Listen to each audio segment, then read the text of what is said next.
Hi there, this is John Drew here of Elevated Planet. And Jolie Gabrielle, welcome back. Or for those of you new, welcome, welcome. We're so happy you decided to join us. Today we have a few videos in store, and we like to hammer it in, the creative power of the mind and the heart and of connecting. And John's going to tell us a little bit more about it. Yeah. Thanks everybody for being here today. We are going about creating a world of unspeakable beauty, carrying on from last week. When we're surrounded by conflicts and wars and stuff that we see going on, it's more important than ever to start to realize how much power we have to change the narrative. And I think that's part of it is really understanding how powerful we individually are. But not just that, how powerful we collectively are to create that world of unspeakable beauty. And we're going to get there. And what we're doing this time around, we're going to show you 3 different videos. The first one is the scene setter, which tells us a little bit about what's going on in the world. It comes from, derived from the work of Dolores Cannon. As you may know, I am a big fan of Dolores's work. She was a QHHT. She created QHHT, which is quantum healing hypnosis therapy. And it is practiced by thousands and thousands around the world now. And it is a miraculous way of helping people. But not only just helping people, as she discovered, it's a way of uncovering lost knowledge. And it was incredible. The journey she went on was incredible. But, I recommend for anybody who feels drawn to her books to check it out, then please do so. I know that things come to us at the right time. So, if it's not your thing, don't worry about it. But what we're going to do anyway, we're going to start kicking off with the video which is related to Dolores's work. So if you bear with me a second, I am going to get that up and running. Dolores Cannon often spoke of the importance of understanding our own power as individuals. She believed that each of us possesses an innate ability to shape our reality, to manifest our desires, and to navigate the challenges that come our way. In her work, she encouraged people to look inward for answers, to trust their intuition, and to reclaim the sovereignty of their own minds. But in a world that seems to grow more chaotic by the day, it can be easy to feel overwhelmed and powerless. The news bombards us with stories of strife and conflict. Social media inundates us with opinions and information. And it's all too easy to get swept up in the tide of fear and uncertainty. Yet, it is precisely in these moments that Dolores Cannon's teachings shine brightest. Central to her teachings is the concept of the earth split, a profound and momentous shift in consciousness that transcends mere metaphor and manifests as a tangible phenomenon unfolding before our very eyes. It represents a pivotal juncture in human history, marking the emergence of a new earth characterized by love, harmony, and unity. The earth split is not a distant abstraction, but a palpable division between 2 distinct paradigms, the old and the new. The old paradigm is rooted in fear, separation, and control, a world where individuals are shackled by limiting beliefs and conditioned to perceive themselves as separate from one another and from the divine. It is a world characterized by competition, scarcity, and conflict, a world that no longer serves the highest good of humanity. In contrast, the new paradigm is defined by love, connection, and liberation, a world where individuals recognize their inherent divinity and embrace the interconnectedness of all life. It is a world where cooperation replaces competition, abundance replaces scarcity, and peace replaces conflict. It is a world where the innate goodness of humanity shines forth, illuminating the path towards a brighter future for all. At the heart of this monumental shift lies a choice that each individual must make for themselves. It is a choice to either cling to the familiar comforts of the past or to embrace the transformative energies of the future. It is a choice to either remain mired in fear and separation or to awaken to the truth of our own divine nature and the boundless potential that resides within each of us. This choice requires us to confront our deepest fears and insecurities, to release the chains of conditioning that bind us, and to step boldly into the unknown. It is a choice that demands courage, faith, and unwavering commitment to the path of love and light.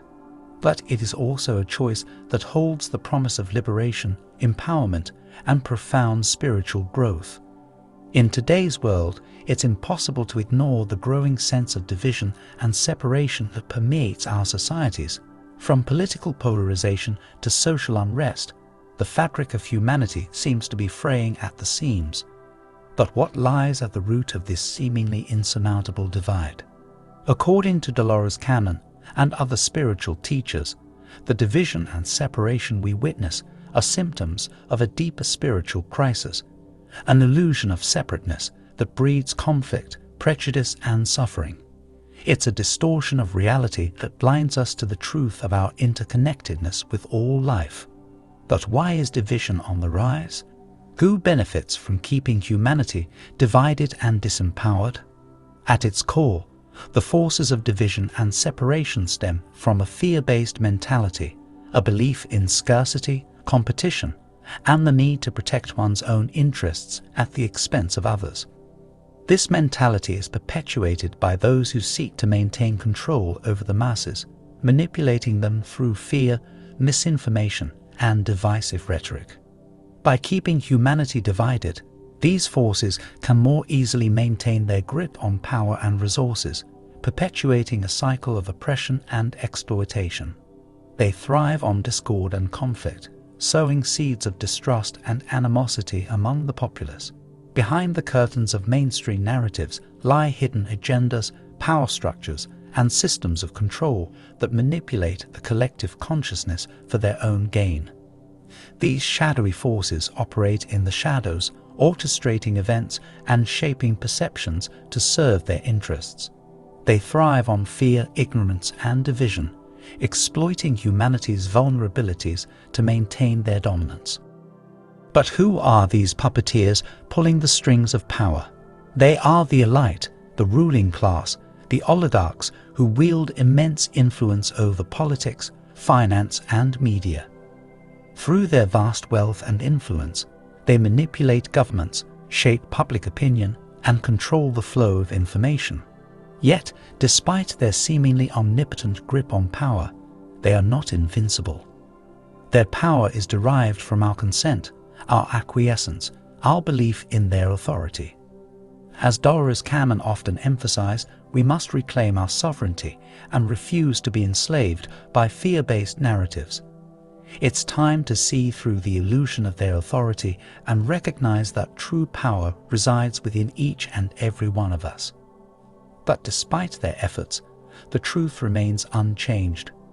We are all interconnected beings, bound together by the threads of universal love and compassion. When we recognize this fundamental truth, we transcend the illusions of separation and division, opening our hearts to the inherent beauty and diversity of life. At our core, we are sparks of the divine, embodied souls with infinite potential and creative power. Yet, many of us have forgotten our true nature, lost in the illusions of separation and limitation. It's time to awaken from the slumber of ignorance and reclaim our birthright as sovereign beings. But how do we tap into this inner power? How do we transcend the limitations of the ego and align with our highest purpose? The journey begins with self-awareness and self-realization. We must look within and confront the shadows that lurk in the depths of our psyche. By embracing our fears, insecurities, and limiting beliefs, we free ourselves from their grip and step into our true power. Moreover, we must cultivate practices that nourish our spiritual growth and expansion.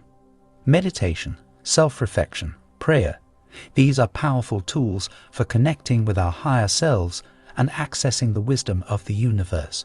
Through these practices, we dissolve the illusion of separation and align with the divine flow of creation.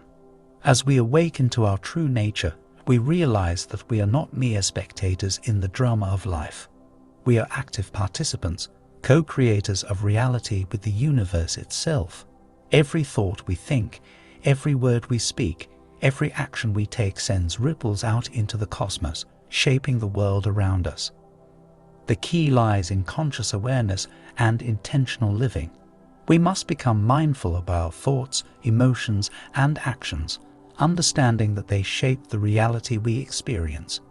By cultivating love, compassion, and gratitude, we raise our vibrations and contribute to the collective awakening. What is most important is that we are aligning with the vibration of New Earth, and as we do so, we have to shift physically to this realm. That is the law. Moreover, we must recognize the power of unity and collaboration. Alone, we may feel powerless, but together, we are an unstoppable force for positive change. It's through community, connection, and solidarity that we amplify our impact and co-create a world aligned with our highest ideals. Stop share on that, because we have to stop that one midway through, unfortunately, because there's a lot of really good information, and I will connect it up to the newsletter so you can see it in its totality. It is quite powerful, and it's still very much on message. When we did our piece last week, which was about conversations with God and Neil Donald Walsh, then what we are saying here, it is very much in alignment. And it's this idea that the shadow aspects have been keeping humanity small, enslaved, but to a point where we don't even realize what is going on. We've just been fed this narrative for so long through the channels that we trust, which would be typically mainstream media, government, and all the likes. But then this idea that there are these puppeteers, if you like, who are in the background that are actually controlling things and trying desperately to keep us small. But they understand how powerful we really are, because as we heard from the conversations with God narrative, everything is about consciousness. And group consciousness is powerful and can create worlds of unspeakable beauty or ugliness. Now, we know which one of those we're going for. We know which ones we pinned our colors to the mast for. But the question is then is, because this is a challenge really from a mainstream perspective. And I do relate very strongly to mainstream think, because it was only 6 years ago that I was there and considered this as, woo-woo spirituality. I didn't get it at all. But I've had 6 years of immersive study, if you like, and I've realized how wrong I was, how left brain, and how blocked out I was to a wider truth. And the thing is that it's so liberating once you start to go down this path. And those who are already on the journey, it's very liberating. You start to realize that we have so much power than we realize. And as a group, we have enormous power. So whilst these shadow aspects are out there trying to manipulate, trying to divide us, trying to show us how we are all individual, right? And we're individuated expressions of a divine consciousness. But nevertheless, we are all individuated expressions of the one consciousness. That's the key thing. It all comes back to the 12 universal laws, the law of divine oneness. Everything is connected, and everything is connected. We are all connected. And once we start to join our power together, it becomes enormously powerful. And the reason it becomes so powerful is that we are focusing on the high frequency energies of the likes of love, compassion, joy, all the good stuff that everybody surely would choose to live in, rather than fear or falling for the narrative that is constantly being fed. But it's understanding, it's acknowledging the fact that we are being fed something that does not serve us, and actually does not have to be our reality. We have a choice. So, Jolie, can I bring you in for your thoughts on that? Absolutely. And that's a very powerful statement. If you think about it, we have a choice, because oftentimes in society, you have to think about it when you're programmed and conditioned, there's the learned helplessness that kicks in because your critical thinking skills have been suppressed. So through remembering or working as a collective, guess what? You have access to this information that other people have. And even manifests itself with that 1,000th monkey theory. You've heard of that? Right. Where if a 100th monkey cracks the coconut and he's like somewhere else in the world, every single monkey all over the world now knows how to crack a coconut, right? It's like a critical mass of energy that gets rolling that if you're not careful will also incorporate you. So that's why we say move towards that unspeakable beauty and that light, and it starts with you. Boom, here we are. Mm. Yeah, absolutely. It's really interesting. And another thing, I'll tell you what, I was looking at the other day. You know, we were talking about last week about the Nag Hammadi texts, right, which were the ancient texts that were discovered in the 1940s. But then there were also the Dead Sea Scrolls, which were uncovered around the same time, right, in the 1940s to the 1950s. I think 1946 to 1956, they've uncovered, I think it's like 972 different scrolls.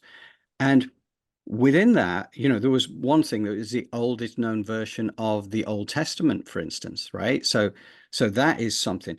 But then there is also a scroll called the War Scroll. And this is interesting. I'm going to put a little something on the newsletter about this.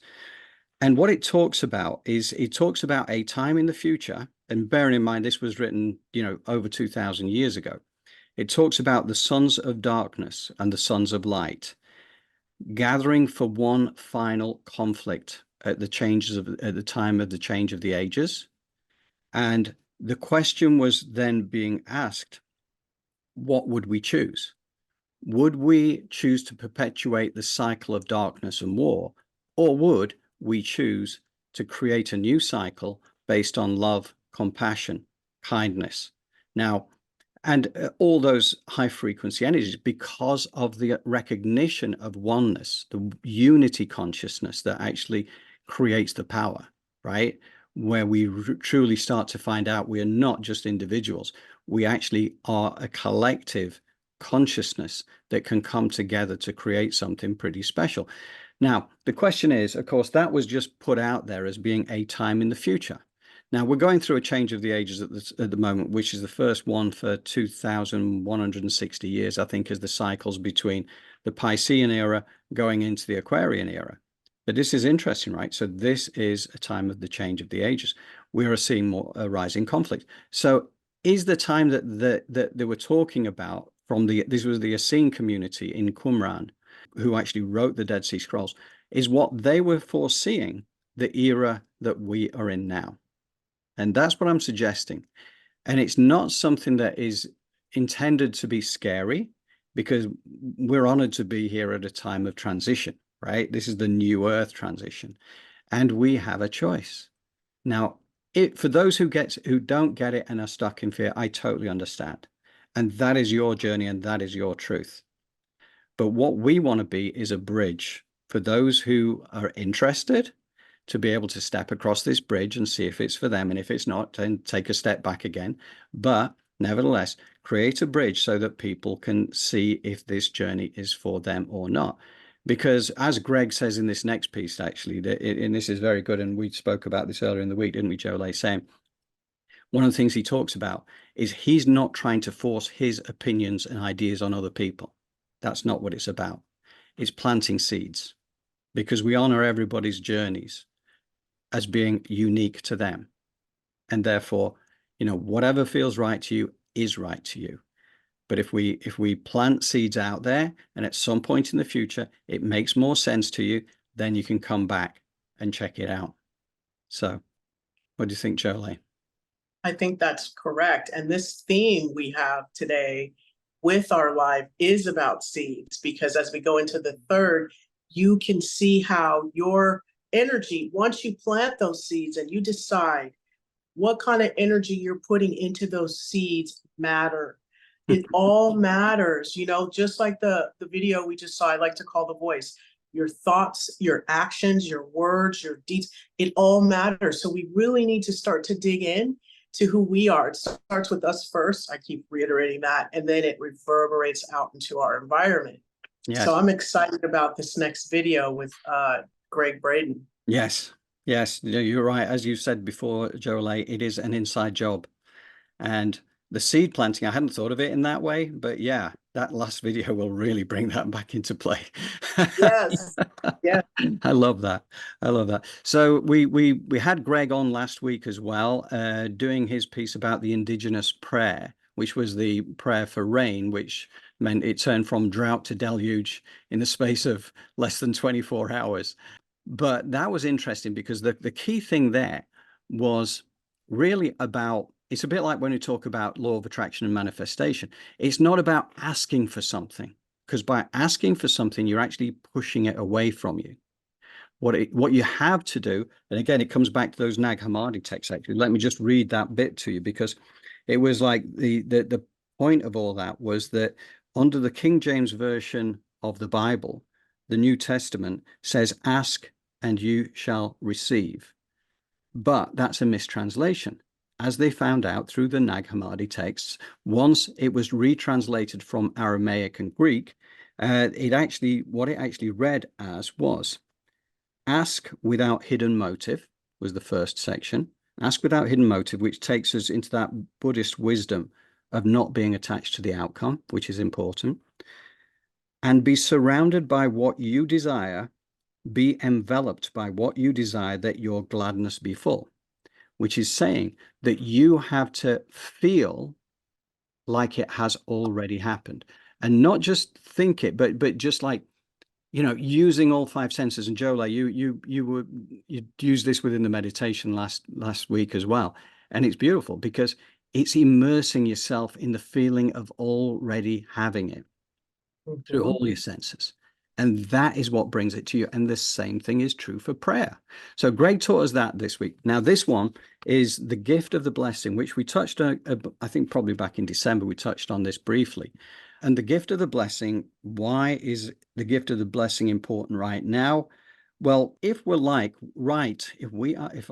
about this circumstance where we've got the war scroll from the Essenes, and that turns out to be this is the ages. This is the age where we see the sons of darkness facing off against the sons of light, and that is the last big conflict of that nature.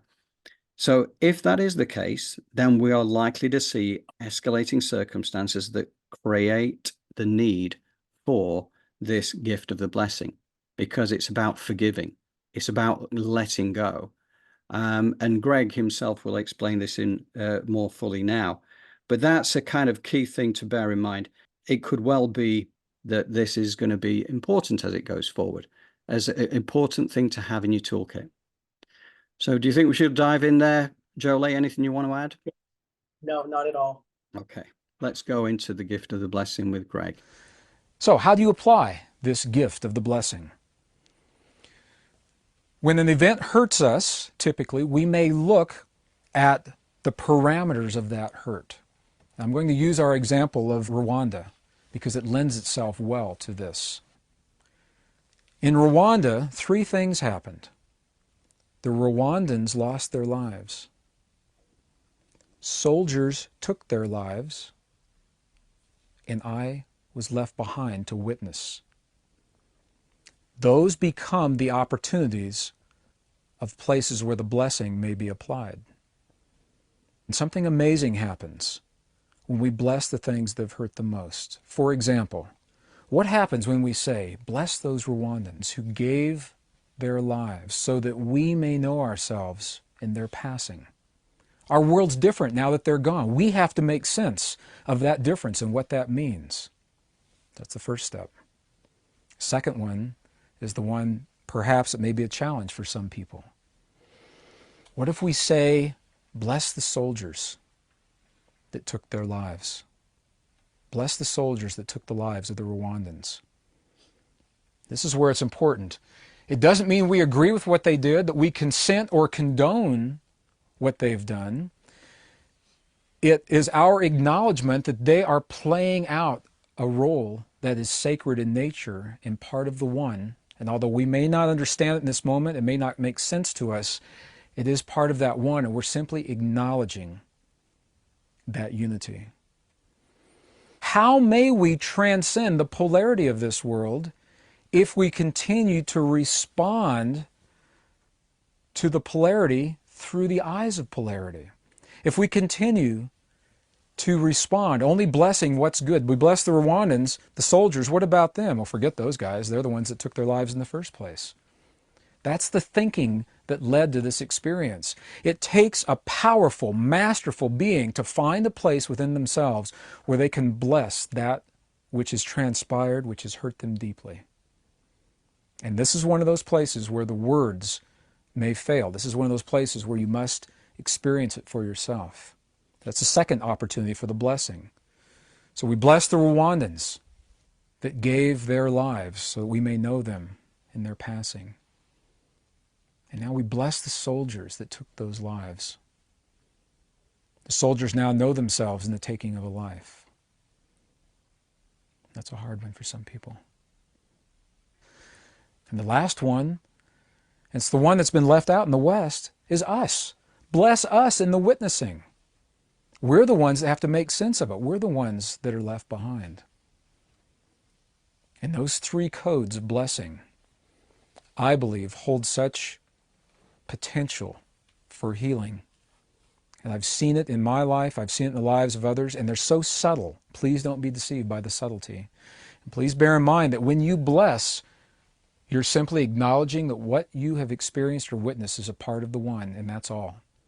As you sit down with your children in front of the 6 o'clock news, and your children see the outrageous events that are transpiring now at the close of this cycle, shift of the ages, the 0 point moment, where we're being pushed to the extremes of emotion and who we believe we are through outrageous events, some of them that cause a lot of pain, I ask the question, what choice really do we have other than to rise above the polarity that hurts us in the first place?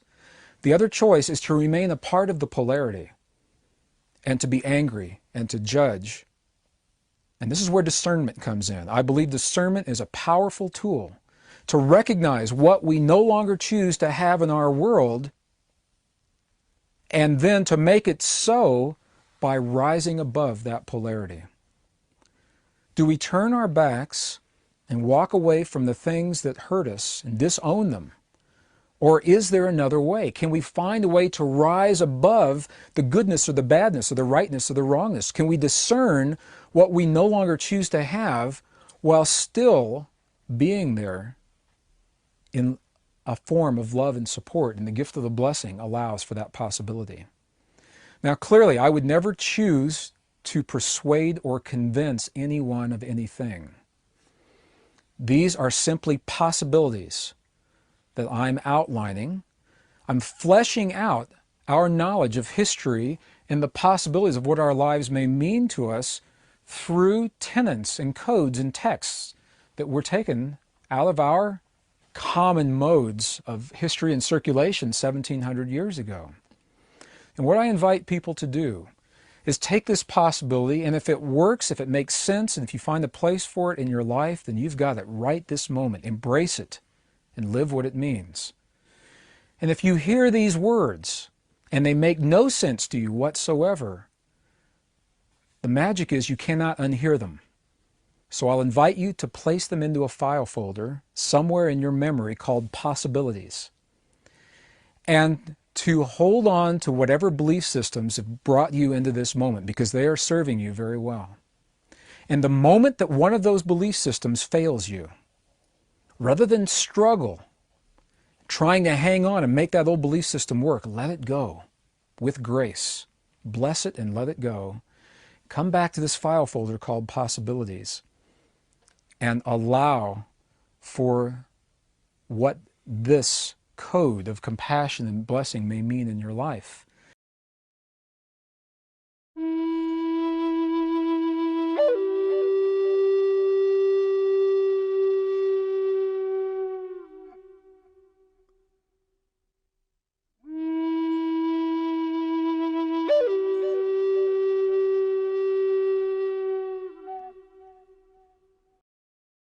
I love that. I do think that the key is forgiveness. And Jolie speaks to this pretty well. And so I'll bring Jolie in to discuss this in a little bit more depth. But it is very much about the need to rise above the drama to be able to see it through a different perspective. And it isn't about condoning the action of others necessarily. It is about releasing yourself. That is what it does for you. It enables you to clear, and at the same time doing it from a place of compassion and kindness and love, because you have to be, what was it Gandhi used to say? You have to be the change that you want to see in the world, right? And as Gregg says, it's, you know, if you respond with anger, if you respond with hate because you have seen something that is really deplorable, and I have done recently, just a couple of weeks ago, I saw something which really did, you know, from a mainstream perspective, it does fill you with despair to look at the images. But at the same time, you know, to respond, as he says, through the lens of polarity, just gets you back to the same problem again, and you keep perpetuating the cycle. So therefore, you need a tool in your toolkit that enables you to be able to get into this and release it as forgiveness. And the one thing I would say just before, you know, the best example I've seen of this in terms of the TV stuff, and we talked about this for several weeks, but The Shack, right? The Shack was somebody who went through something of an absolute extreme and was confronted with this forgiveness thing. And, you know, it was beyond him to a large extent, except he got there in the end because he learned and he understood. But it was, I always recommend that movie. It is really deep. It is one which will live with you. Probably reduces to tears a couple of times if you're anything like me. But it's beautiful. It is beautiful. It's awful in some ways, but it's beautiful on a net value of the whole movie. Forgiveness, Jolie, tell us about it. Well, because when you are failing to let go, it creates what I like to call a spiritual constipation, right? And you don't have any room to be as expansive. So to receive and become abundant and prosperous is difficult. And I understand there are people out there like Ebenezer Scrooge, and you know that energy can accumulate wealth. But when you have that sort of situation, you're trading one thing for the other, right?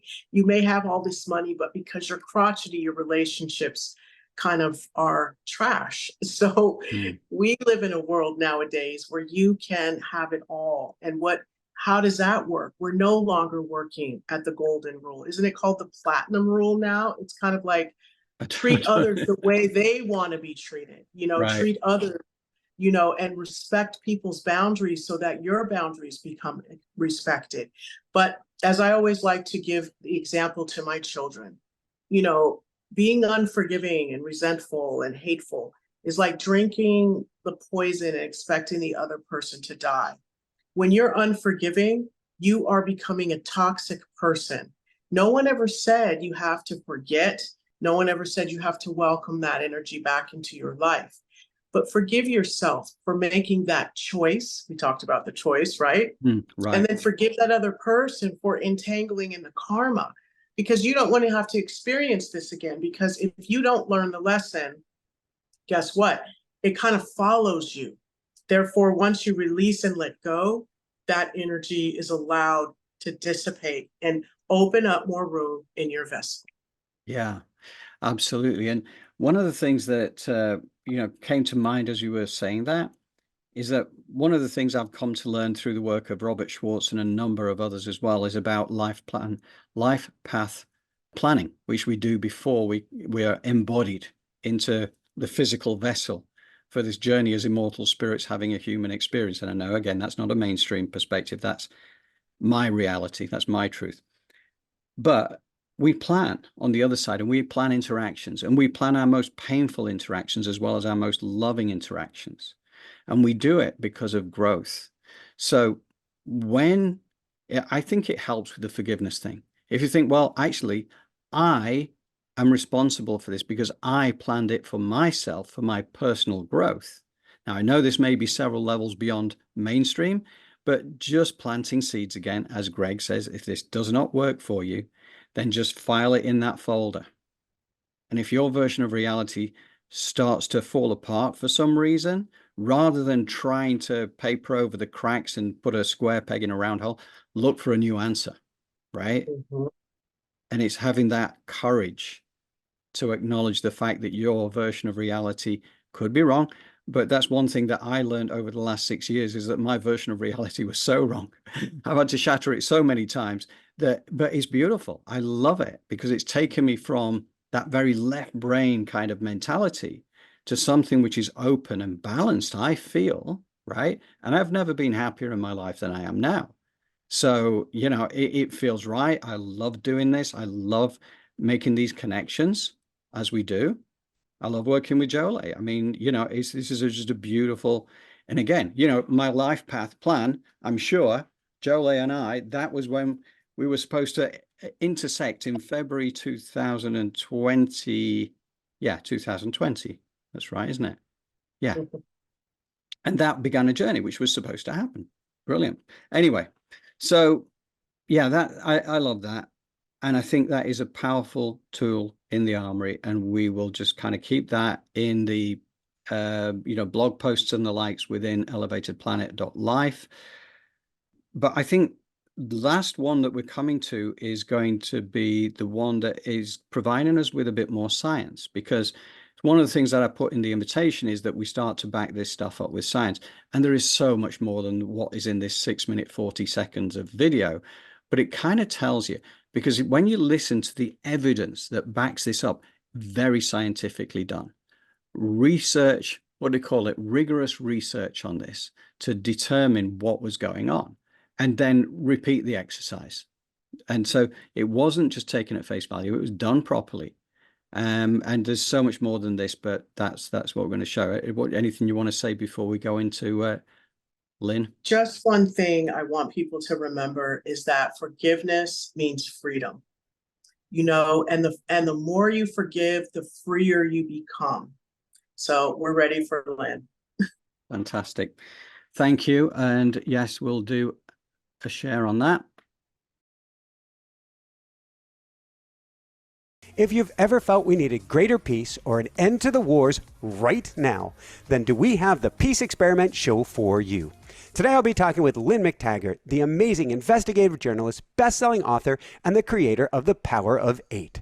That's just what I want to talk with her about today, about how we can use the power of 8 and group meditation and intention to stop the violence and the war and help humanity round this dangerous critical bend. Can we use group intention and group meditation to stop war? Well, I've done about 10 peace intention experiments, and we've seen some amazing results. But every intention we've done, we did one to lower violence in the most violent place in America, which was St. Louis, Missouri, and the violence lowered in just that area that we focused on, that neighborhood, by 43%, compared to the rest of St. Louis, where violence continued to go up. We did it for 2 provinces in southern Afghanistan in the 10th anniversary of 9/11. And those 2 areas experienced the greatest lowering of violence. And this was the stronghold of the Taliban at the height of the war with America. Yeah. Greatest lowering of violence, according to NATO statistics provided to me by a German general, the head of the combined forces. It showed that compared to everywhere else, that area experienced the greatest lowering of violence. So we keep seeing it over and over and over again. If prayer from one helps, let's put a group together and see what that looks like. And then understanding that you didn't need maybe a massive critical mass to make a difference. What are we talking about here? Are we talking about big things like ending wars or curing cancer, or just little things? And secondly, what would happen if lots of people are thinking the same thought at the same time? Does that magnify the effect? So it was pure curiosity that had me write my next book, called The Intention Experiment, after that first book in this area called The Field. And the Intention Experiment was also this invitation to take part in these experiments. And what I started doing in 2007 was every so often, I would ask one of the scientists I knew working at prestigious universities like Princeton, Penn State, University of Arizona, University of California, and elsewhere to set up an experiment or to monitor an experiment and measure it afterward. I would, meanwhile, invite my readers around the world, and there were lots of them by then. My book, The Field, was in 30 languages. Or I would ask an audience, if I were speaking in front of a group, to take part in this experiment. So we've run 40 of them to date, Michael, 36 of which have shown measurable, positive, mostly significant effects. We've done everything from trying to make seeds grow faster, to purifying water, to lowering violence, as I mentioned, to healing people of things like post-traumatic stress disorder. And of those 40, 36 have shown measurable, positive, mostly significant effects. You're on a roll, so I don't want to interrupt you, but which one is your baby? They're all my babies. I don't have a favorite, but I guess my favorites are, number one, early on, the seed experiment, because that taught us a lot, and it answers a question you just asked me before. With that experiment, I was working with Dr. Gary Schwartz of the University of Arizona, a noted psychologist. He set up an experiment with his laboratory where he put together 4 sets of seeds, of 30 seeds each, labeled them A, B, C, D, sent me the photos of them. I was in Sydney, Australia, doing a talk at the time, and I decided to do this experiment with my audience of 700. So we chose the seeds. Let's say we chose seeds A. We didn't tell the scientists which ones, but we did the experiment and then just told the scientists, we're done. That was the cue to plant the seeds. They planted them. 5 days later, they measured them, and it was only after they measured them that I unblinded the study and told them, oh, it was seeds A. Lo and behold, it was seeds A that grew significantly higher than controls. And we did this 5 more times with different size audiences, one of which was an audience over the internet. So thousands of people around the globe, only 100 in a small experiment in Rhinebeck, New York, and so forth.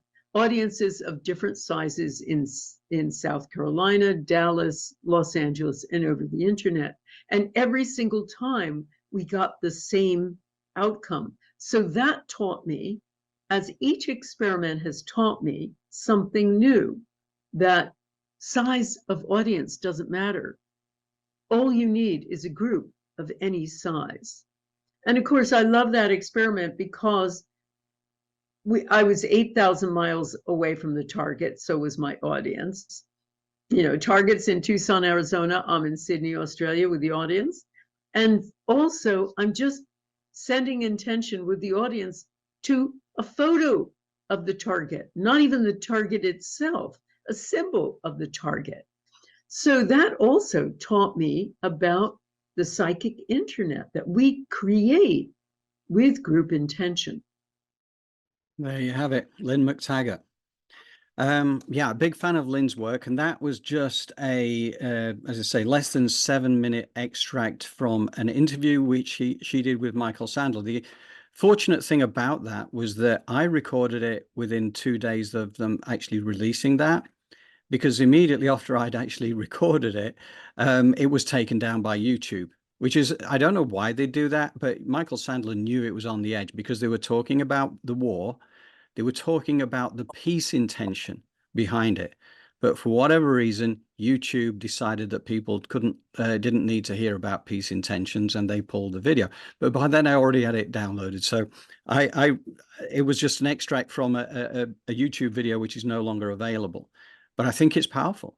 I love the fact that, you know, being 8,000 miles away, it's a packet of seeds.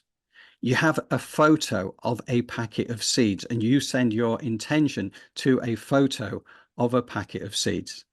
and it comes up, and 6 times in a row, different sizes of audiences, some are online, some like live audiences. And I saw one, and Jola, you'd have seen this last week as well, the one that she did from Florida with the scientist, a brilliant man who measures consciousness through his little Sputnik device thing that he's got.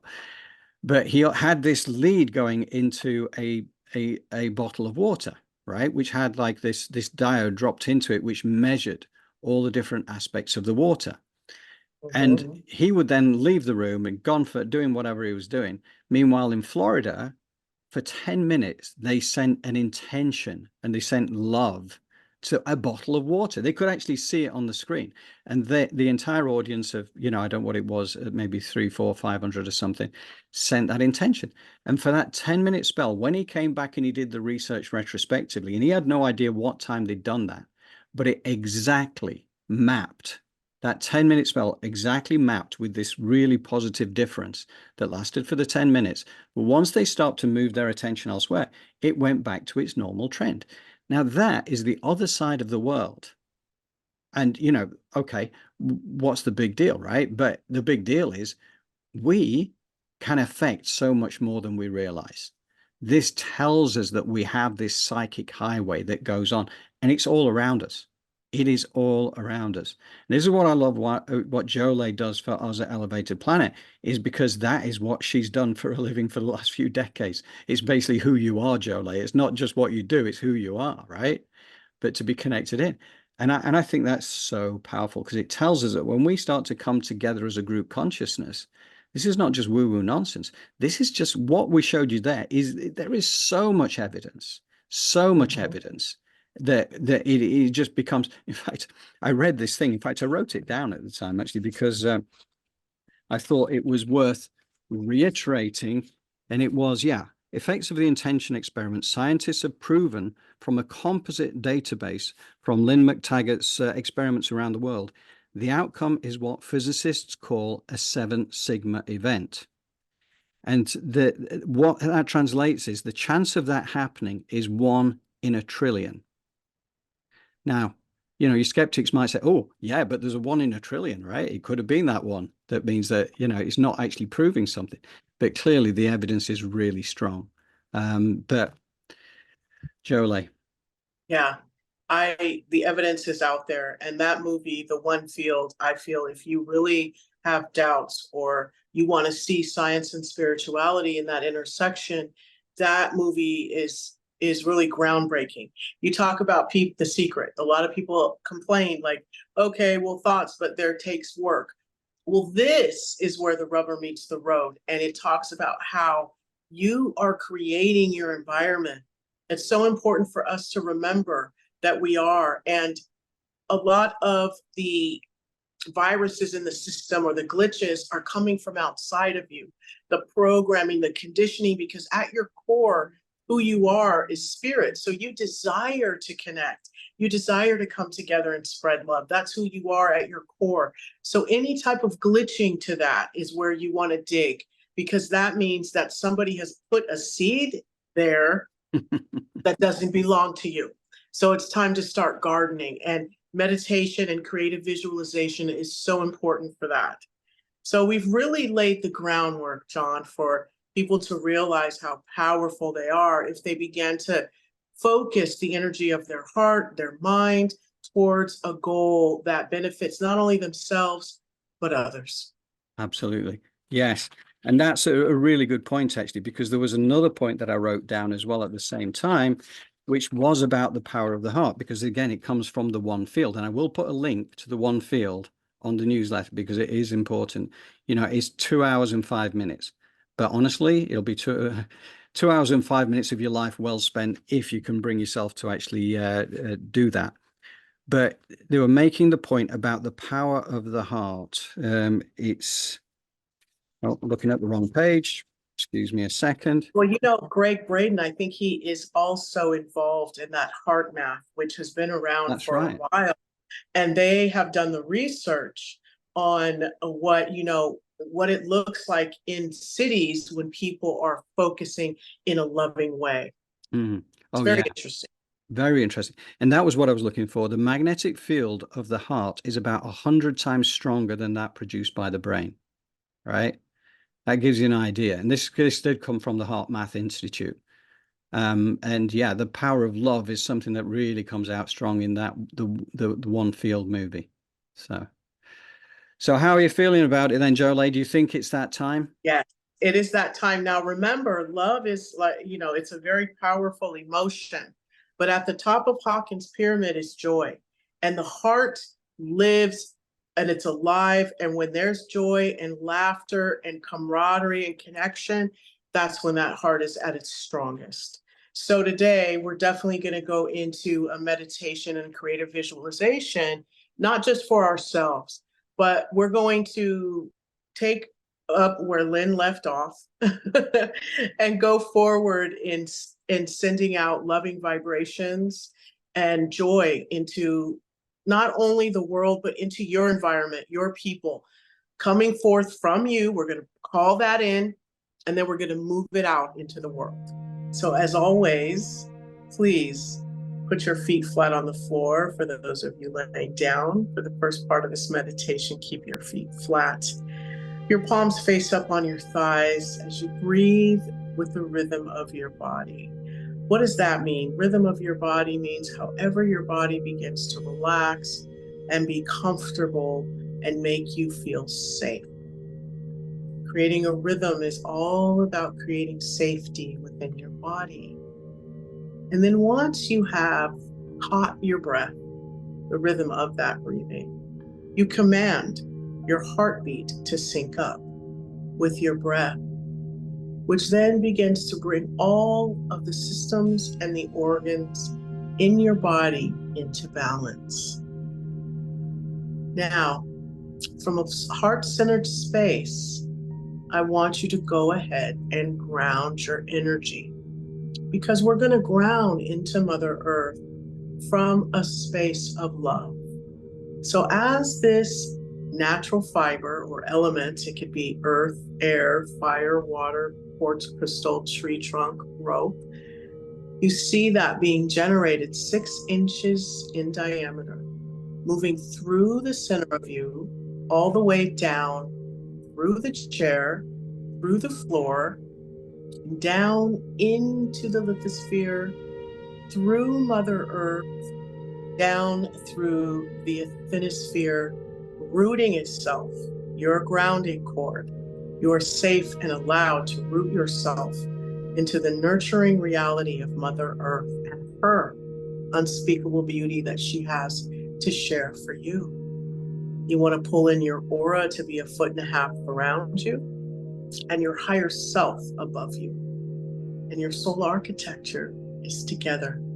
And now we begin. We want to clean off that grounding cord with this golden rose-shaped scrubbing bubbles. And while we do that, we're going to go ahead and put a golden sun above our head, filled with joy, as we open our crown like we would the lens of a camera.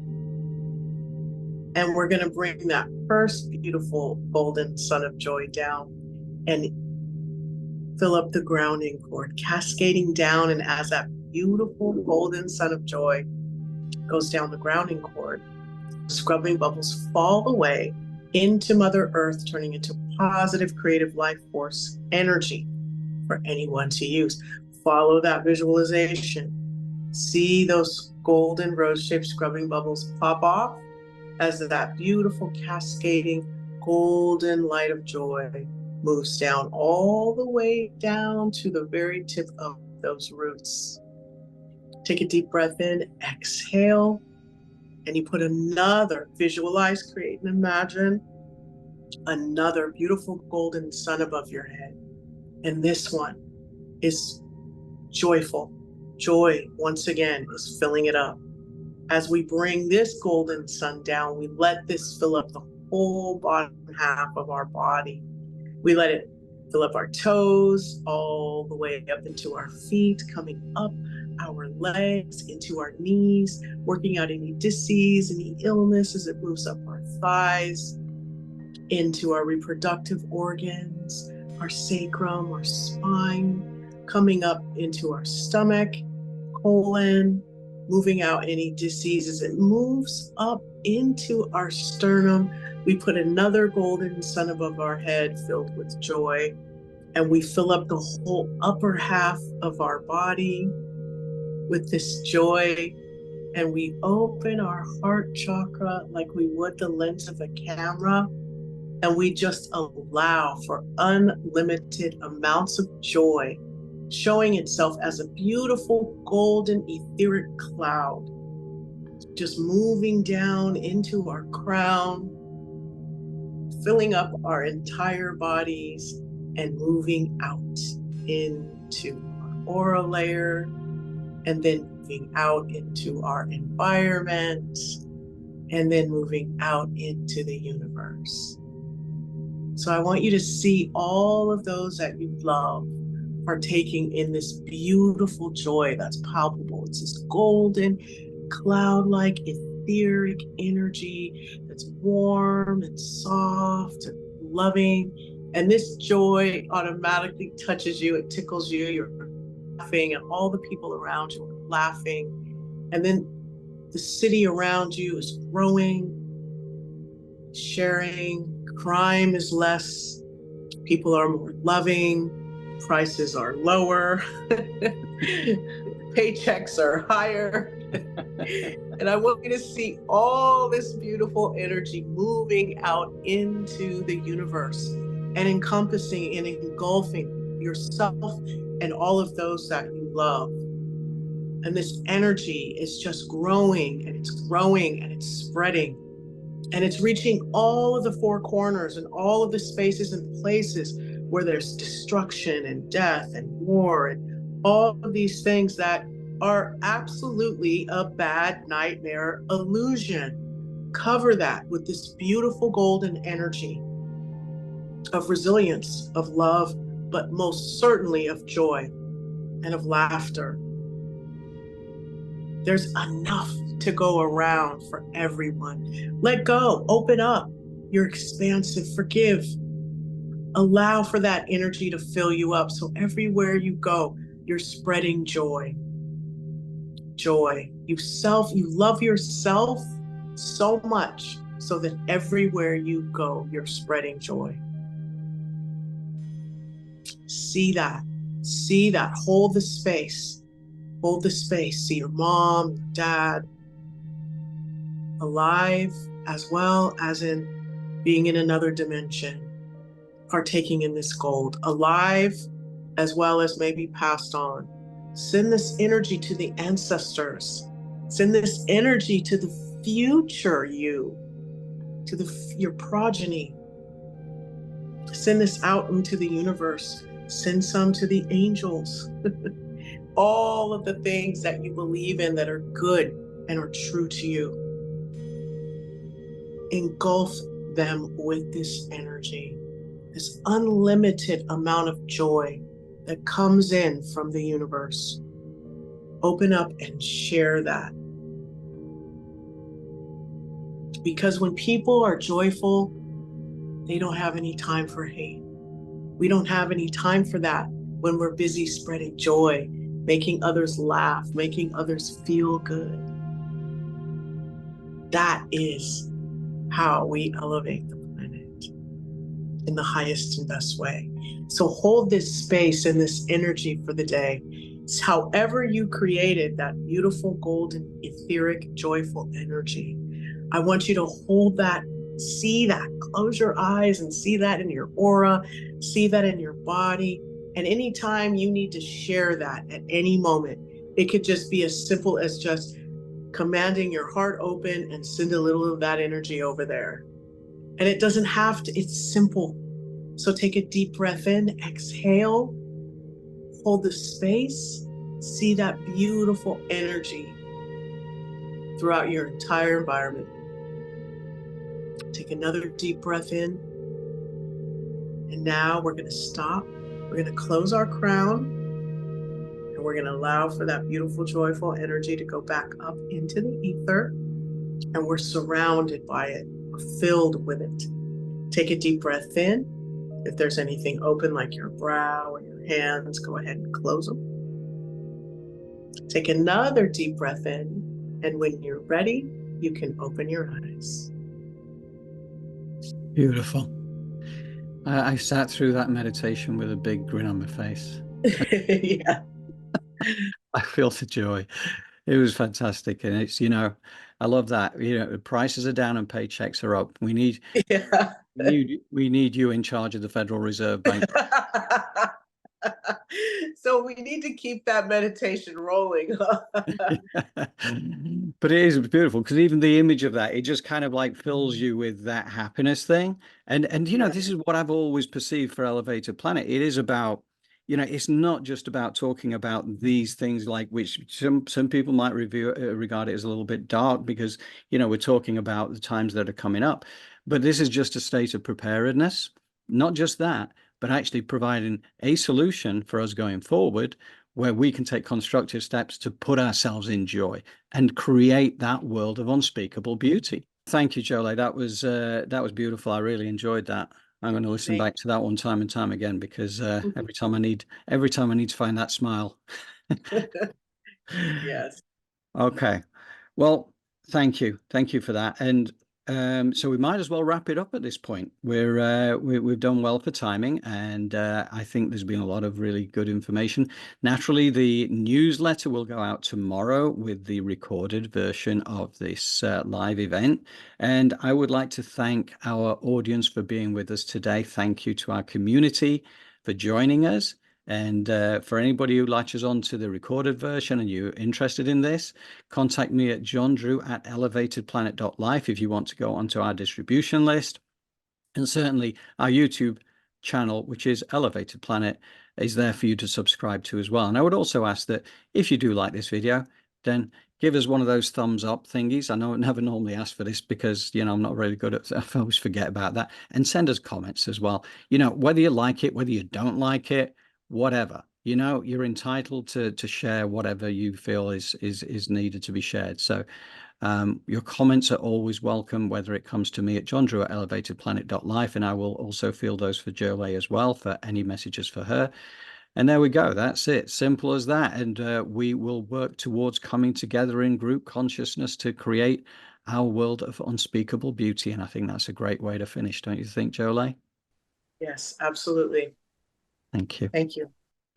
Okay. All right. Well, everybody, we will see you in a week's time, and newsletter goes out tomorrow. Have a fantastic week.